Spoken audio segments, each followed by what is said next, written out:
We'll go ahead and start this meeting of the Budget Review Subcommittee on General Government, and we'll be waiting for members as they kind of come in and out of several committees going on right now. So we are on KET though, so you do have an audience other than just myself today. But ask that you do silence your cell phones and say we can call roll, but not much point in that. So we'll wait on that, and also we'll wait on approving the minutes from last meeting. But we can go ahead and get started, and from the Secretary of State's office, they want to come take their seats. I believe we've got Jenny SCUTCHFIELD, the Assistant Secretary of State and General Counsel, and also Angela Cummings, the Executive Staff Advisor. So thank you for being here. Thank you for having us here, and I do apologize. Secretary of State is in Washington, D.C. right now at our national conference, so he sends his regrets and hopes that I will do well enough for him. Okay, now I got to make sure I get this right. Usually I screw everything up. Okay, I kind of wanted to first off give kind of an overview of the Secretary of State's office. Obviously, everybody thinks elections, I think, when they think Secretary of State, but we obviously do a lot more. Our business office, does business filings, UCC, business records, trademarks, service marks, notary appointments, as well as apostilles. Office of Administration also is quite busy. In elections, obviously, that's what we probably are known for. Budget summary over the last several years. I do want to pull your attention to the fact that we have not received general funds since 2021 budget year. We did have federal funds, I guess, administering our overseas voting portal. Those have now been returned to the federal agency, and we no longer access those. Over the last 3 years, we have gone from using some of the general funds to being exclusively our restricted funds. So we are exclusively funded by funds that come into our office. And I think we pride ourselves on that fact. We aren't taking any additional taxpayer money, and these are businesses that are doing business in Kentucky.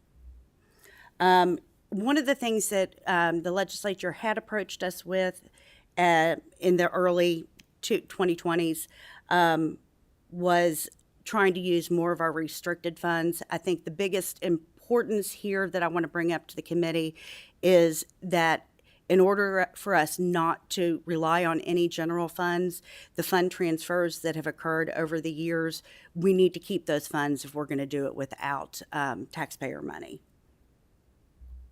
Revenues, as you can see, businesses, although 2020 COVID obviously impacted a lot of things, we saw business filings increase year over year. We had a lot of inactive businesses in the 2021 fiscal year that reactivated and paid funds into not only the Secretary of State's office, but into our income tax, into our finance. So we're seeing very good business filings in Kentucky, which is healthy and positive. Our expenses, they've been pretty steady. We did ask for additional funds from our restricted funds in this past fiscal year. There are much needed IT infrastructure upgrades that we need to do, as well as increase our business personnel. Because of the increased services that we are providing. We currently have 31 full-time personnel. It's $156,000 a pay period. We currently employ 4 IT contractors that help us develop our integrated desktop enterprise system, which is our business filing system that allows you to go in, file your annual reports, look up other companies, all the things that we do in there. Currently, there are over 319,000 active and in good standing companies that are registered with us. And candidate filings, obviously, we see a huge bump in the 2021 fiscal year. That was, of course, the year that you have all the local candidates as well as all of the county candidates file. This past year, or this current I guess it is this past year, we had 36 candidates. Looking forward for 23 to 24, I'm sorry, this is the current fiscal year from the budget from last year. The things that we asked for, and we are still processing, we have hired additional administrative specialists in our land office and in the Office of Business Services. We're in the process of trying to find an IT contractor. I will tell you, I think other agencies will probably have the same problem.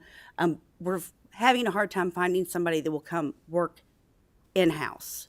And because of the complexity of the program, we can't have a remote worker for our IT.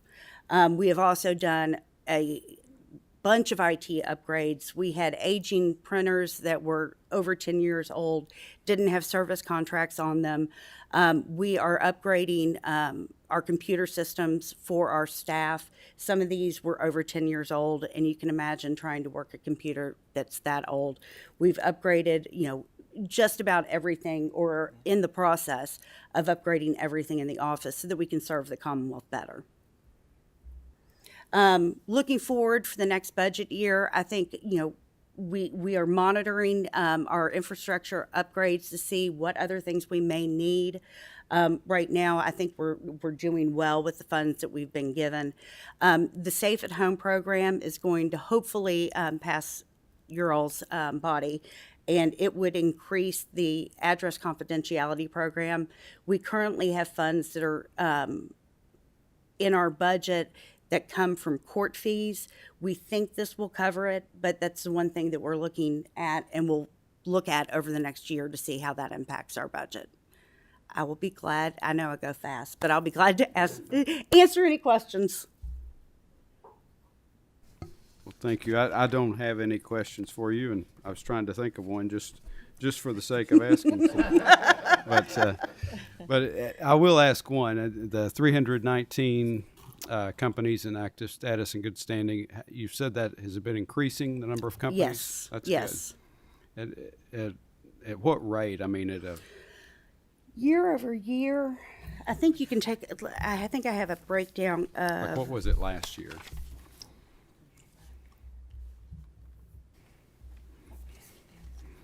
Yeah.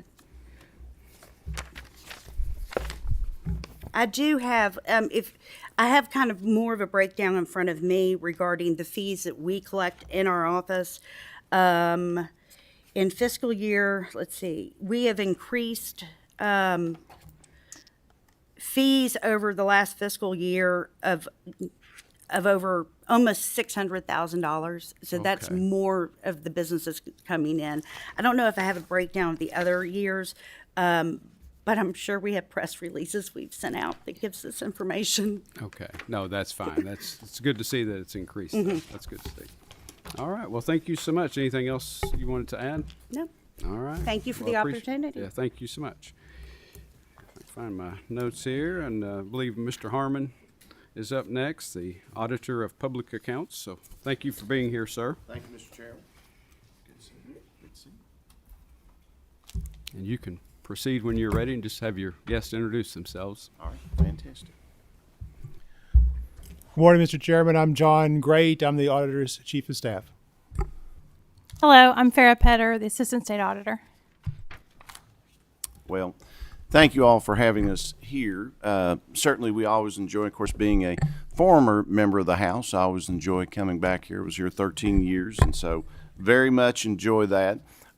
Just wanted to come today and give a little breakdown of what we do as auditor from a standpoint, the Auditor of Public Accounts, as well as some of the funding that you all have provided and those that we actually generate ourselves in the restricted funds. So just to give you an idea, some of the things we do approximately 600 audits per year or engagements. We do everything from the state basically known as the SWAC, the single audit, statewide single audit of Kentucky. We also audit the Commonwealth's annual comprehensive financial report, or what we call the ACFR. We also go out and we audit county clerks and sheriffs, fiscal courts. We do special exams. And then, sometimes we also do, of course, it's kind of funny. When I first became auditor, I think a lot of people thought of us as the IRS. And I have to tell them, we're not the IRS. We're actually the people's auditor. We make sure government is efficient, effective, and ethical.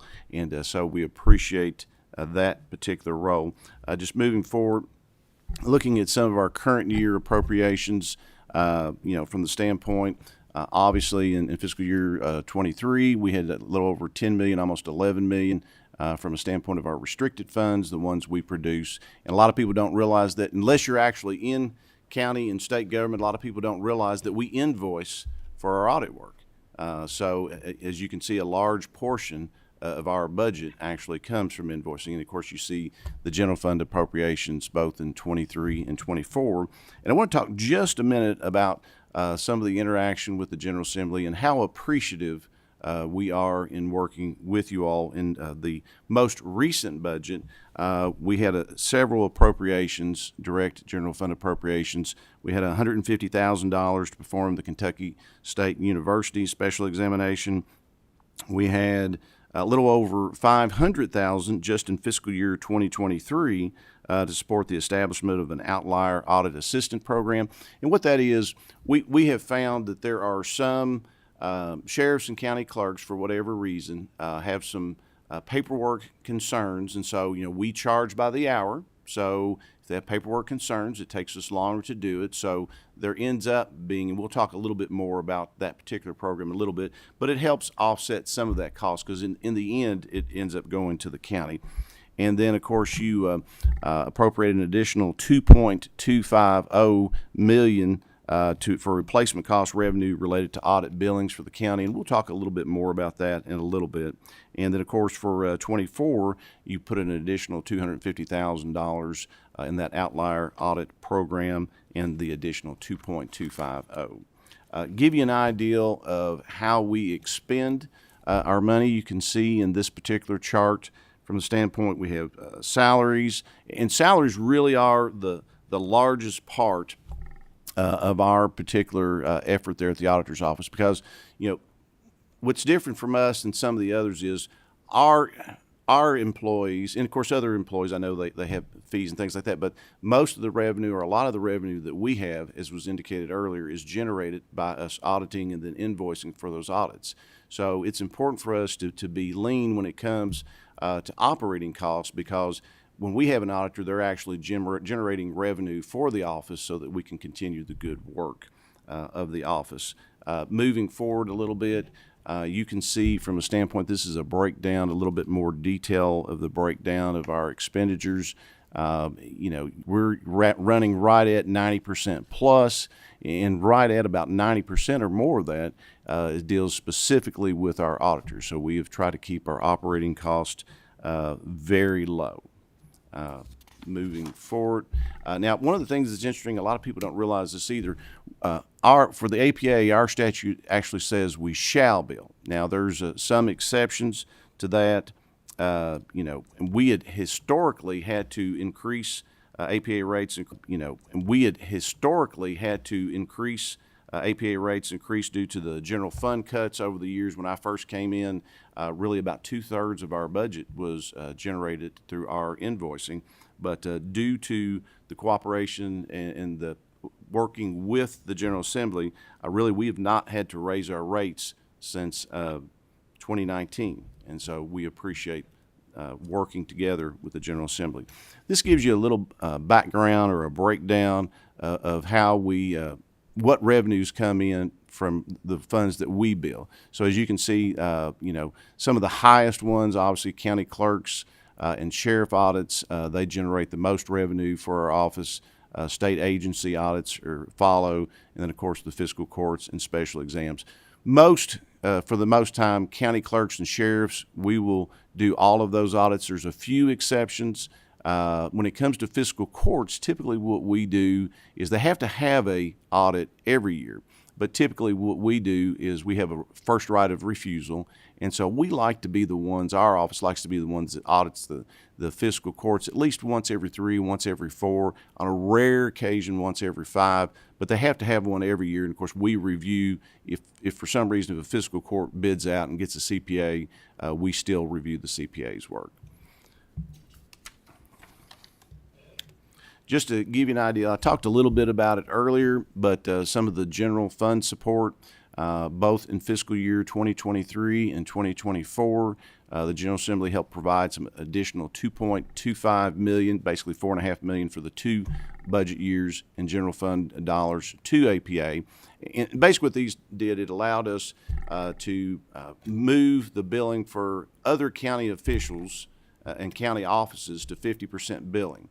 Prior to that time, anytime we did a audit of a fiscal court, we were actually by statute, unless that statute is suspended, which it did occur once during my term, to invoice at 50% of our cost. What the additional appropriations helped us do is for other county officials, primarily sheriffs and county clerks, but there are some, we've seen some of our county attorneys receive some of these discounts in some of our pilot programs, but allows to invoice those at 50% as well. Once again, appreciate the support of the General Assembly in that regards, because I know audit costs have been a concern not only to us but also to counties. Now, one of the things that we do like to do, and of course, as I said, I was in the House for 13 years, and so when I came to the auditor's office, I wanted to look for good pieces of legislation that we could advance to help government become efficient, effective, and ethical. And one of the things we wanted to do is maintain a solid transparency, but also help save costs. So one of the things that we did, we put forth and worked with the General Assembly in 2018 to pass Senate Bill 144. And what that was, it was a proposal that basically allowed, if you had a sheriff or a county clerk that had a clean financial statement audit the year before, then they could apply for what's known as an AUP, or an agreed upon procedure.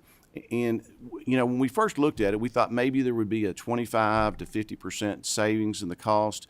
What we're finding after passage and implementation, we're finding tremendously more. Your county clerks are averaging roughly 65% savings. Sheriffs are saving, you know, roughly 68, 70%. We've had some even more than 70.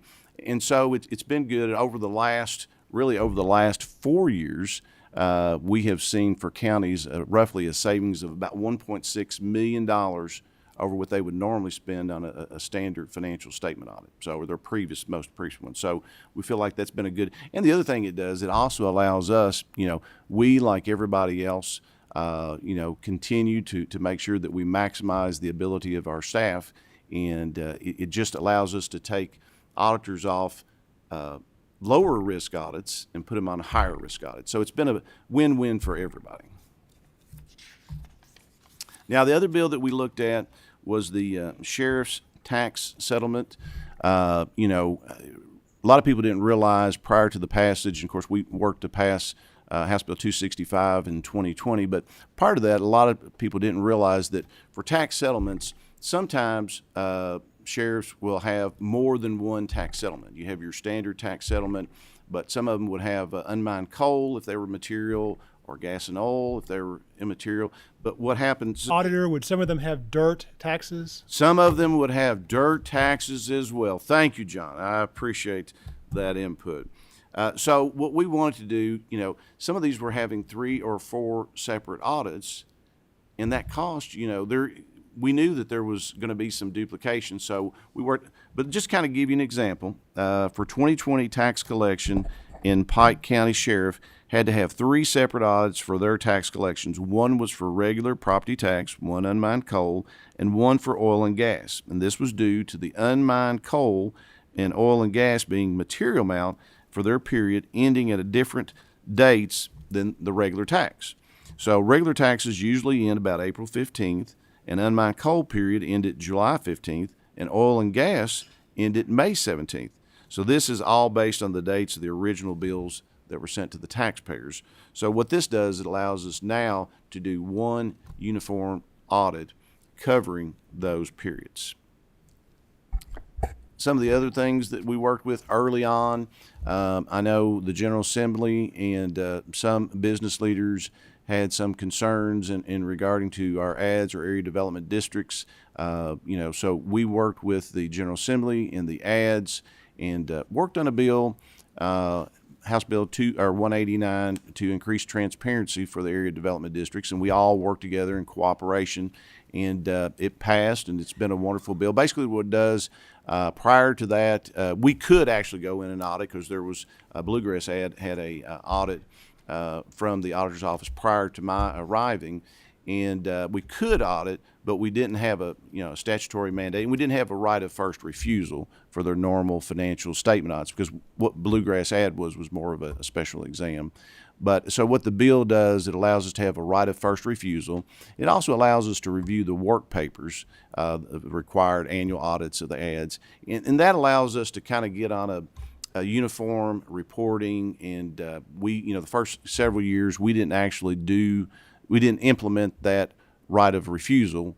We just went ahead and let them get their CPAs. We reviewed the paperwork. We worked together on that. In the last couple of years, we've actually been exercising our authority to perform some of those audits. We've done 4 so far: Barren River, Green River, Penny Ryle, and Cumberland Valley. And we feel like the cooperation between the ads and, of course, when the General Assembly was passed, has been wonderful. And it just allows for greater transparency, and everybody can see the great work of the ads as well. One of the other things that we've done, it's kind of interesting. When I first took office back in 2015, I can't tell you the number of times that I had individuals ask me, why do you not audit county attorneys? We audit sheriffs every year. We audit county clerks every year. Obviously fiscal courts we do. Why do you not audit county attorneys? And the main reason is that, yes, we have the ability to audit county attorneys, but we are not statutorily mandated like the others to audit them every year. So we ended up doing a special examination of certain county attorney offices, and we identified several problems. This was an extension of another audit that we had done, and it was interesting. We audited 9. Well, we did a survey of 16 county attorneys. We narrowed it down to 9. We audited 9. Most of those 9 were doing a great job, maybe a few minor things. And there was a lot of lack of clarity when it comes to county attorneys. But we did find some that were not really doing what they should. When we first went into Boyd County, the child support office manager, well, as I understand it, our people had asked for bank statements, and as I understand it, she came in the next day and told the county attorney, "I know why they're here. I've been stealing." And so I kind of looked at that as our Perry Mason moment. And it was funny. I was telling one of our new auditors a few months back, this is our Perry Mason moment. And she said, "Now, who's Perry Mason?" So kind of made me feel a little bit older, but that's all right. And then, of course, the Lawrence County attorney, that one was very interesting because, well, I guess I should say former Lawrence County attorney. But that one was interesting. We went in and we found that he was paying bonuses to staff, which Section 3 of the Kentucky Constitution prohibits that. But he was paying 94% of the bonuses to his wife. And so those bonuses over the 2 years we looked at equated to a little over $60,000 each of those 2 years, and that was on top of her $40,000 a year salary. So we referred that to the FBI. They did some additional investigation. That county attorney and his wife had previously pled guilty. Now, they were indicted, pled guilty, and they are already been sentenced, and I think at least one, if not both, are already been serving, have already reported. So it shows the good work, just shining a little light on a situation. Now, because of that, and because we know that the majority of county attorneys do a good job and want to do a good job, we worked hand in hand with the county attorney associations, and we've done 2 things so far. One, we passed a piece of legislation that helped bring a little more uniformity to it, had a reporting, basically, additional reporting, creating a financial statement. And the other thing that we did with that partnership is we started a pilot program. And in that pilot program, we took volunteers, county attorneys. I think we had 22, if I remember, 21 or 22. I think my county was one. I of think your Marshall. county Yeah. was one of them. He had a good report. A good report. And so we're doing not a full financial statement audit, but what we call an AUP, an agreed upon procedure. And, it's worked out very well. And we've already released, as you indicated, several of those already, but more are coming. So we appreciate that cooperation with the county attorneys, and appreciate the cooperation with the General Assembly in helping us pass that piece of legislation. And it looks like John. We are routinely appearing at county attorney trainings at their invitation to help each side spin up to speed in terms of how to perform these engagements and operate. Exactly. Just a compliment to the association and how well we're working together. It is. It is. Sorry to jump in. Next No, slide. no sorry needed. Now, the other thing that we looked at, and I talked a little bit about it earlier, was the Outlier Audit Assistant Program. And what we had found, as I indicated, there were some sheriffs and some county clerks that would, for whatever reason, were having paperwork problems. So it took us a little bit longer to do their audits. And what happens is, technically that's supposed to fall, the cost of that's supposed to fall on the sheriffs or county clerks, but inevitably it really falls on the fiscal courts.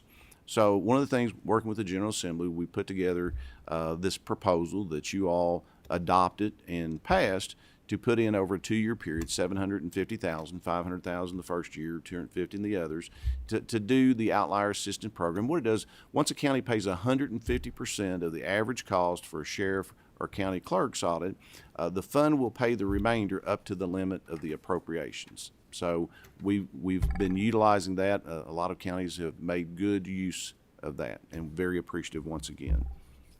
This one's sad. Oh, John's sad on this one. I'm a little sad.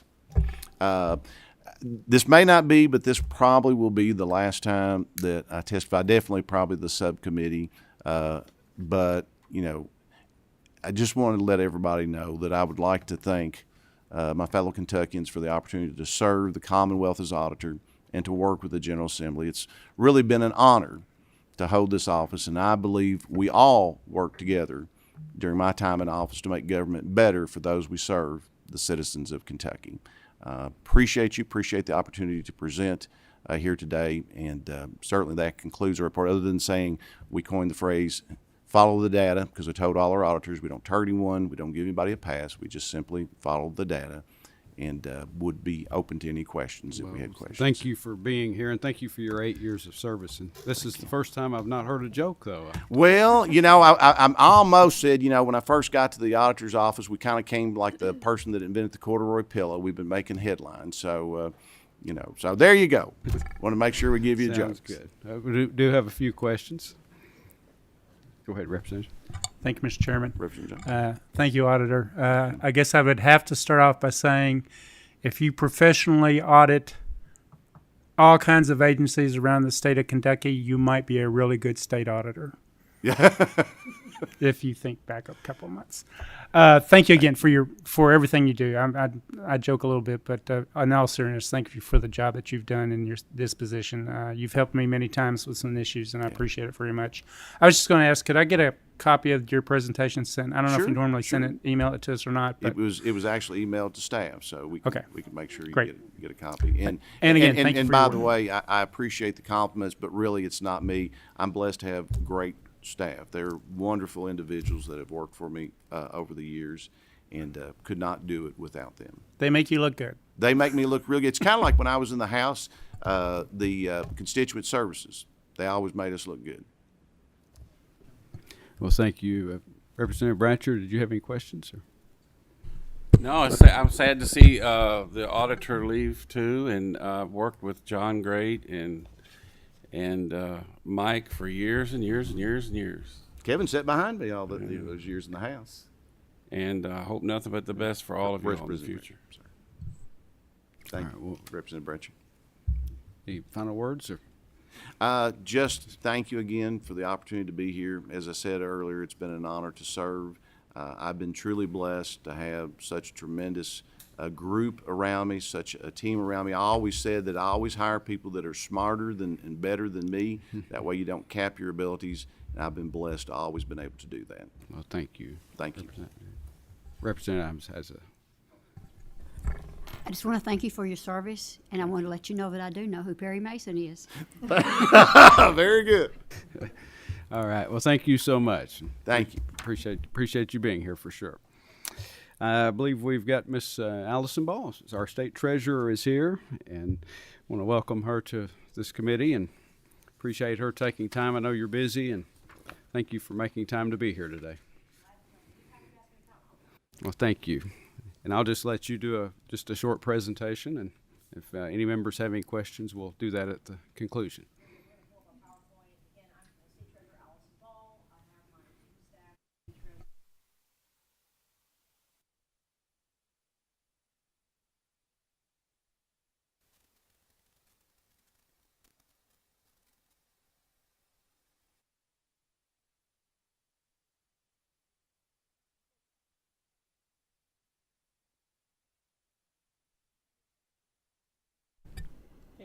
This is better. All right, excellent. Very good. So in a nutshell, the job is that watchdog of the front end, the guard to make sure the money is going where it's supposed to, and then it's constitutional, it follows the law, and it's correct.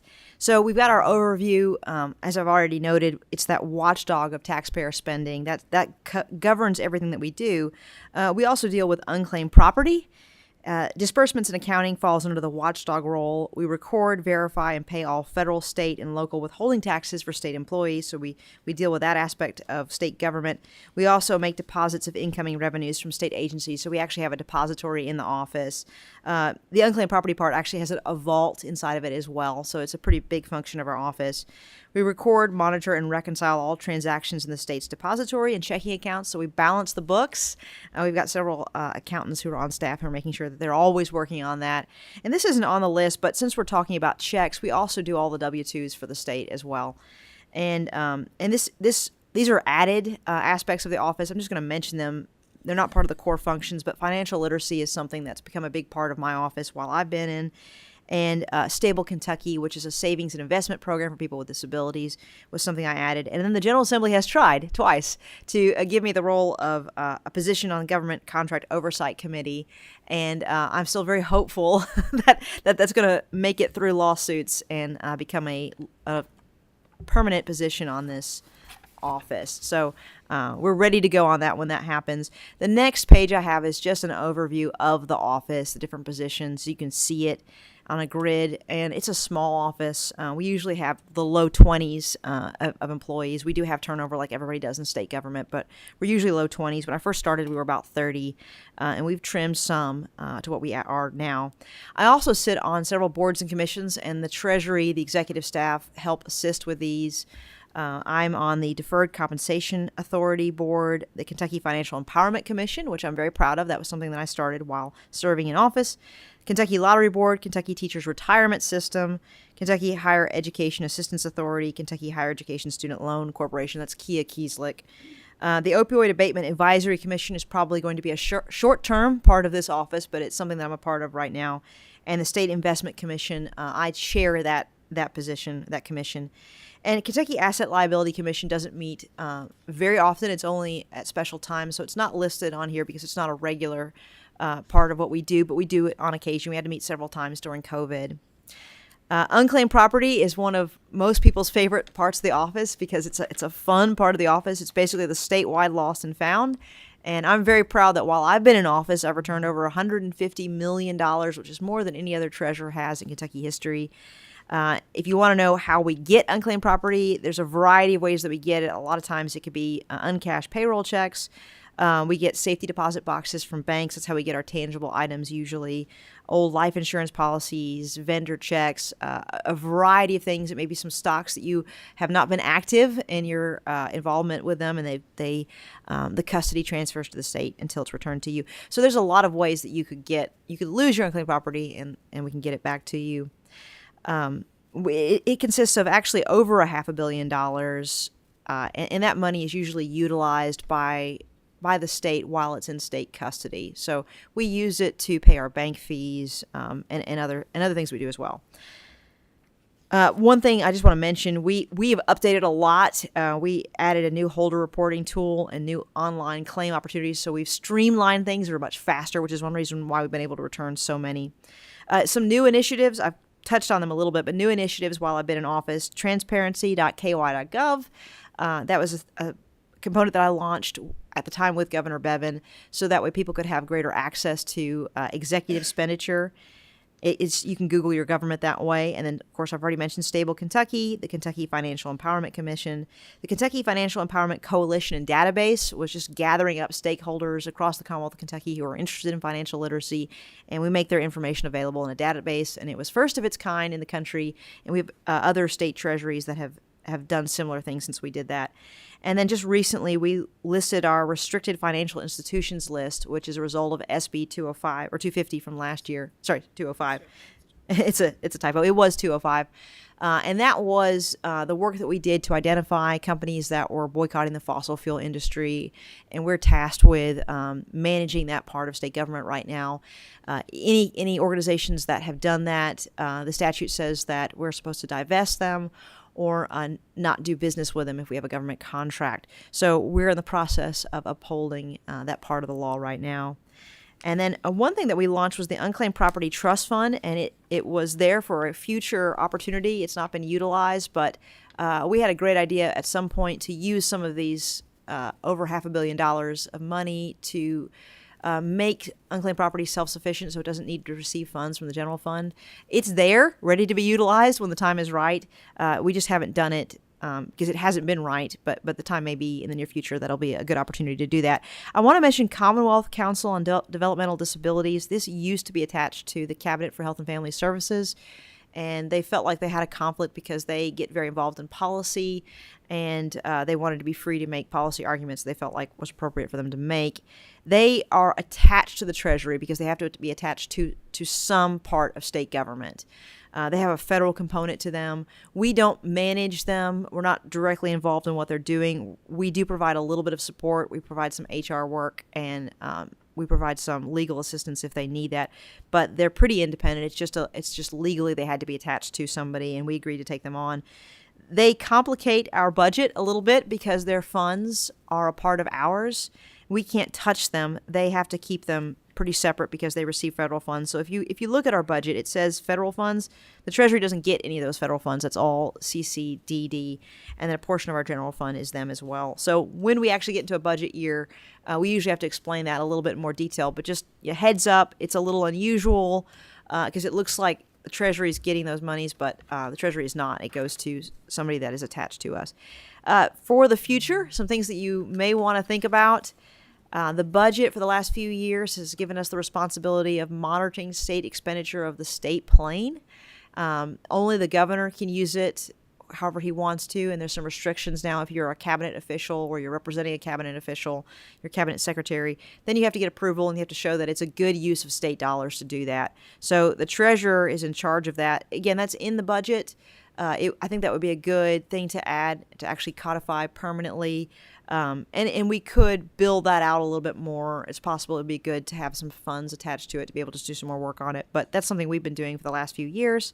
Unclaimed Property Trust Fund, if it was the will of the General Assembly to put some money in there from these unclaimed property dollars that come in every year, that could start to make that self-sufficient, and I think that would be a good use in the future. One thing that we would like to suggest is unclaimed property receives restricted funds, and we have to just be very, very careful that whatever we use for those funds goes to unclaimed property. But sometimes, for example, the General Counsel works for both unclaimed property and the other parts of the office, and it creates some challenges for us because we figure out percentages.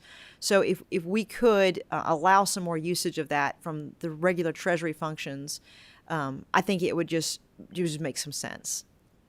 So that concludes what I've got on our budget. I know this isn't a budget year, so we may not have any in-depth questions, but if anybody wants to ask me anything, I'm happy to answer them, or my staff is happy to answer them as well. All right, well, thank you, and I've heard some nice stories on the unclaimed property, some people getting some things a relative had left them that they didn't even know existed, so those are nice stories that I'm sure you get to hear a lot of those. We get to hear a lot of great stories. Sometimes they're very heartwarming. We had one individual one time, we found he had, I don't remember how much, it was like $20,000, and he just lost his job. So he started crying and saying how this was going to help him take care of his family. So we do have those moments that are really great. Yeah. Do any members have any questions? Not seeing any, but we'll also thank you for your 8 years of service to this job, and you've done a wonderful job as state treasurer and enacted a lot of good policies and programs, and just thank you so much for that. Thank you. It's been an honor to serve, and it's always an honor to be in front of you. So thank you very much. Thank you. Thank you. I believe from the Attorney General's office, see Mr. Maddox, Victor Maddox is here. He's the Deputy Attorney General. He is here, and also Stacy Woodrum, the Executive Director for the Office of Administrative Services, Office of the Attorney General. So I'll let you introduce yourselves for the record and go ahead and present your... Thank you, Mr. Chairman. I'm Vic Maddox. I'm the Deputy Attorney General.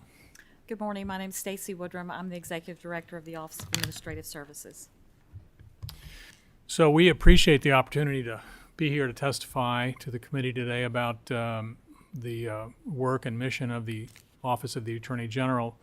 General Cameron would have liked to have been here, but unfortunately he is in another part of the state today and had a prior commitment, so he couldn't make it. I'll just give you a little background. We don't have a prepared slide deck, but I'll give you a little background. We have approximately 210 overall staff. 80 of those are attorneys, 45 are investigators. We have 5 offices currently. Here in Frankfurt, of course, is the principal office. Some of the staff are here in the Capitol. Most of them are in the building over on Versailles Road. We have offices in Covington, in Louisville, in Bowling Green, and Prestonsburg, and next week we'll be opening our London office. And that completes the sort of statewide expansion that we had in mind when the House and the Senate agreed to give us a few $100,000 last year for the purpose of opening these offices.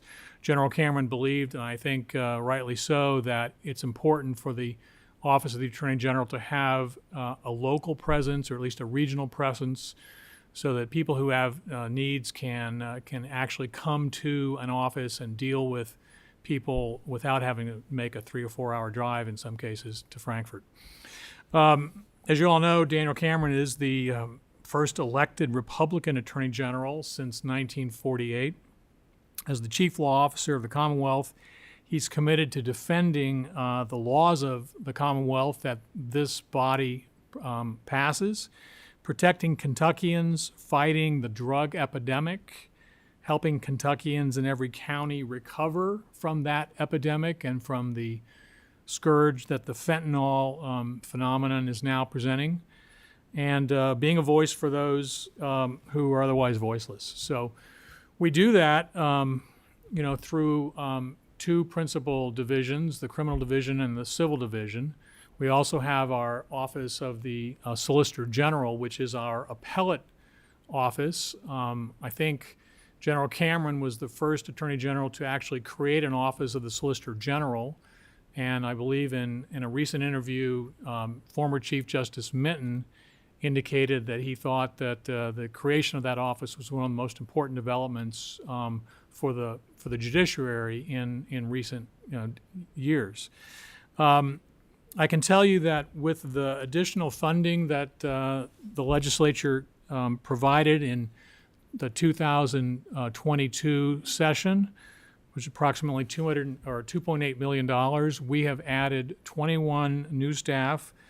9 of those are attorneys, 3 of those in our consumer protection, 1 in criminal appeals, 1 in special prosecutions, 1 in prosecutors advisory council, 1 in our civil office, which basically defends the laws of the legislature, 1 in our Solicitor General's office, and then 1 the director of the Opioid Commission. I'll just give you a few highlights about some of those various offices. In the last year, 18 months, our Department of Criminal Investigations assisted with a federal task force investigation that resulted in the arrest of a gang of Cuban drug peddlers, basically, in Laurel County. They seized over $2 million in that operation, and these people are now, indicted and subject to prosecution. I believe that the evidence was that they were engaging in the smuggling and dispersal of huge amounts of illicit, basically fake prescription drugs. And as we know, that's typically how the whole fentanyl crisis is spread. That was part of the work of the Appalachian HAIDA sort of office. That's the High Intensity Drug Trafficking Area Task Force, and it's focused in West Virginia, Virginia, Kentucky, Appalachian Kentucky, and Tennessee. And it basically pursues the disruption and dismantlement of those sorts of operations. So that was a very good development for that office. We have had our Special Victims Division investigate and arrest multiple undercover operations, a variety of sex trafficking and sexual abuse defendants. There were 3 teachers actually arrested for attempting to communicate and engage with minors for sex. Our Special Prosecutions Unit, which basically assists Commonwealth and county attorneys across the state with their prosecutions when they need particular expertise or when they have a conflict in their own office, has indicted multiple defendants for a variety of felony cases. We had one in Western Kentucky where an attorney had stolen money from a client's trust fund in order to effectively, enrich himself and his families. So he'll be facing felony charges. In Wayne County, we had an indictment of an individual on rape and sexual abuse charges, and he was recently sentenced to 70 years in prison for effectively the ongoing rape of his own daughter. We have our Trafficking and Abuse Prevention Office that is engaged in right now what we call the HOPE Initiative. It's an effort along with law enforcement agencies to basically interrupt the human sex trafficking that's done through massage parlors, illicit massage parlors throughout the state, and we've had some good success there. Our Office of Victims Assistance is pursuing the Sexual Assault Kit Initiative and the Forensic Genetic Genealogy Program, which has already led to the solving of several old cold cases based on DNA testing. The Office of Medicaid Fraud and Abuse Control is an important office for our operation. That office has recently indicted an attorney in McCracken County for years-long and multiple abuses of wards of the state, effectively. So people who need guardians and whose funds are being administered by this individual, he was indicted on 20 counts. He faces 20 years if convicted. So that's sort of the general work of the criminal division. Our civil division has, in the last year and a half, I can tell you, settled a variety of cases that have brought in substantial funds to the Commonwealth. I'll just give you a list of a few of them. One was a case we settled only in the last few weeks against a subsidiary of Johnson & Johnson called Ethicon.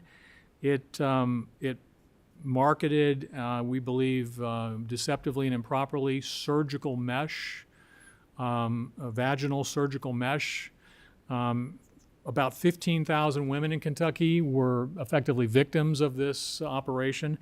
We settled that case for $9.9 million. We were the last state to effectively settle with the company, and I believe that by holding out like we did, we got more than we might otherwise have.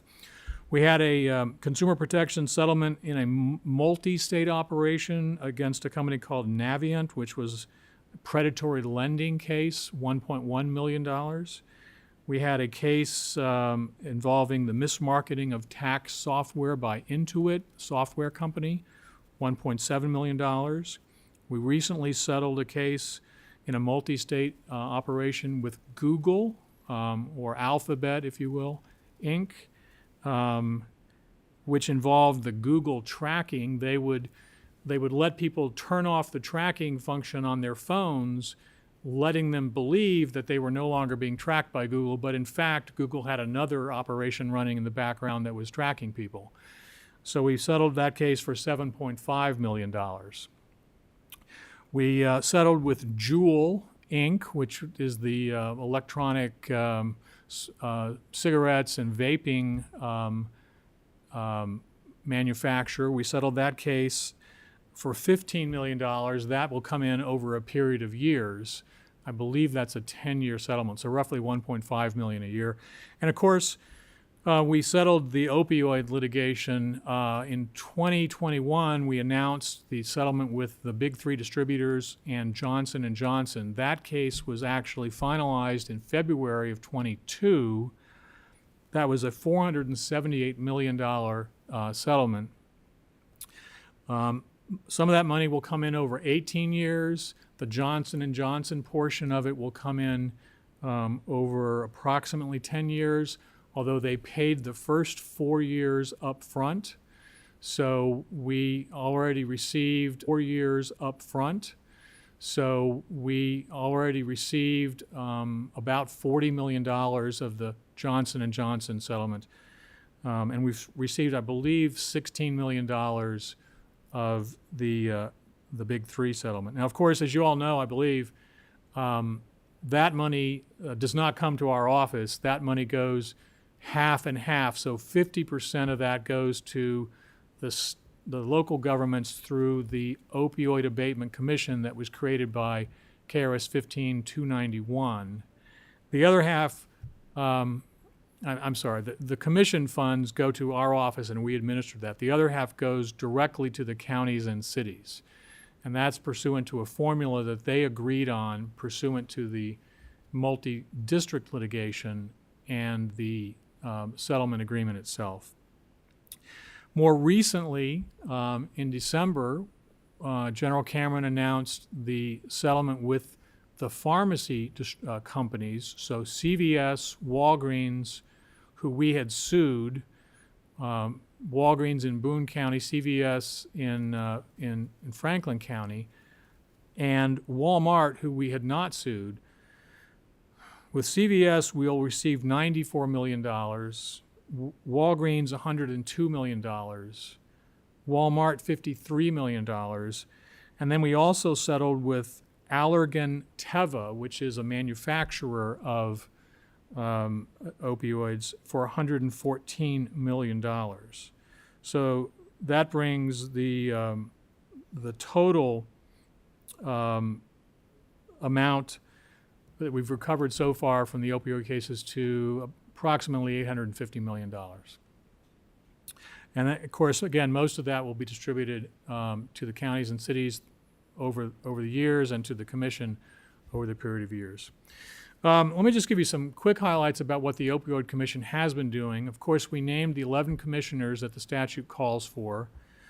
We have had a series of town hall sessions throughout the state to hear from Kentuckians who were affected and damaged by the opioid epidemic. We had town halls in Covington, in Hazard, in Ashland, in Lexington, in Louisville, in Bowling Green, in Paducah, and in Pikeville. And believe in Paducah, Lexington, and Louisville, we had 2 hearings because of the interest and because of the number of people, frankly, who showed up. We have awarded $10.5 million of the funds the state has received to the behavioral to the Behavioral Health Conditional Dismissal Pilot Program. That's a mouthful. And we did that pursuant to SB 90 that passed the legislature in 2022 as well. We'll do that again for the next 3 years, so that program will receive a total of over $40 million. Let me give you a few other highlights of the Civil Division. In the last year or two, so we've been working to make sure that the Biden administration does not abuse federal power and does not impose mandates on the Commonwealth that it doesn't have the authority to impose. We received an injunction from the federal court here in Frankfurt against the federal contractor vaccine mandate, a mandate that basically said if you have a contract with the federal government, and plenty of Kentucky companies do, all of your employees and anybody who works with your company, even in a vendor status, has to have a vaccine mandate. That was unconstitutional, and that was stopped. We were part of the nationwide multi-state that stopped the OSHA vaccine mandate, which the president had announced, he was basically going to impose because people were not signing up fast enough. That was stayed by the Sixth Circuit. The Supreme Court granted a stay of the consolidated case, and then at that point, OSHA withdrew the mandate, and the Sixth Circuit dismissed the case as moot. We've done similar cases on the Head Start COVID mandate. We have done other litigation that I think you all are familiar with. Our Solicitor General argued in the United States Supreme Court for the right of our office to step in and defend the laws that the legislature passes when the governor's office chooses to step aside. And we did that in the case involving the EMW clinic in Louisville. That's a case that is now cited across the country by other attorney general's offices because it is a strong endorsement of the power of the office to see to it that the laws are defended. Some other cases that we've done, we've defended Casey's Law successfully, another statute this office passed, or this body passed. We defended the Judicial Redistricting Bill, HB 348 from 2018, that was challenged, I believe, in both Floyd Circuit Court and here in Franklin Circuit Court. We did that successfully. And then perhaps, for me personally, because I was one of the trial lawyers, we successfully, in the trial court at least, defended the redistricting bill that this body passed, setting forth the redistricting of the House and congressional districts for the next 10 years. So we're pretty proud of that. We've got a lot of work going on in the ESG area. We are investigating a variety of banks that have all signed on to something called the Net Zero Banking Alliance commitment, where they all commit to effectively eliminate fossil fuels from their lending portfolios, first in 2030 and then eventually completely in 2050. That's a significant piece of work for the office. I think it's important for the Commonwealth. We're very pleased, I think, to be able to pursue that because of its importance to the state. I can tell you that our Office of Senior Protection, which is run in conjunction with our Office of Consumer Protection in the last 2 years, we have had 5,300 consumers come to our office for help of one sort or another through that office and through its helpline and its mediation service. These are people who live in 114 different counties across the Commonwealth. We increased the amount of money returned to Kentuckians through the mediation process by 120%. In our Office of Rate Intervention, which is also part of the civil office, we intervened in cases where utilities were seeking to increase utility rates. And as a result of those interventions and the decisions that came from them, we saved $300 million by our metrics in foregone rate increases that ratepayers would have faced. The number of claims or complaints that our office there has seen has gone up 533% from 2020 to 2022 compared to 2016 to 2019. So that office is doing great work, and we're very, happy about what it is doing. Finally, let me just mention the Office of the Solicitor General, and if I haven't misplaced that. In addition to everything else I've mentioned, that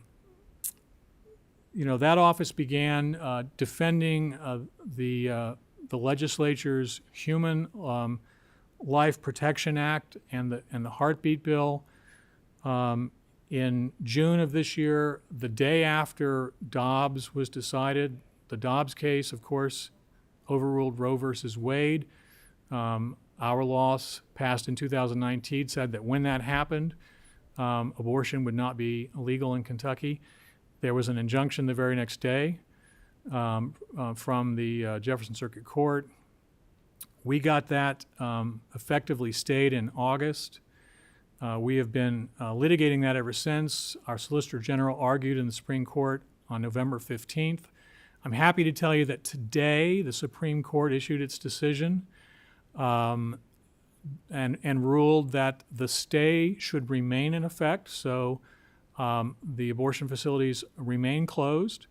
The case has been remanded to the Jefferson Circuit Court for further proceedings, and we'll have a trial at some point later this year or next year. So that's, obviously a very good development. The Solicitor General's office obtained a ruling from the Kentucky Court of Appeals in one of the many Cameron versus Bashir cases. I can't go into all of those, but this one allowed for the reorganization of the Kentucky Fair Board to be enforced during the pendency of the appeal, and that is ongoing. I can also tell you that we have litigation involving the pension fund.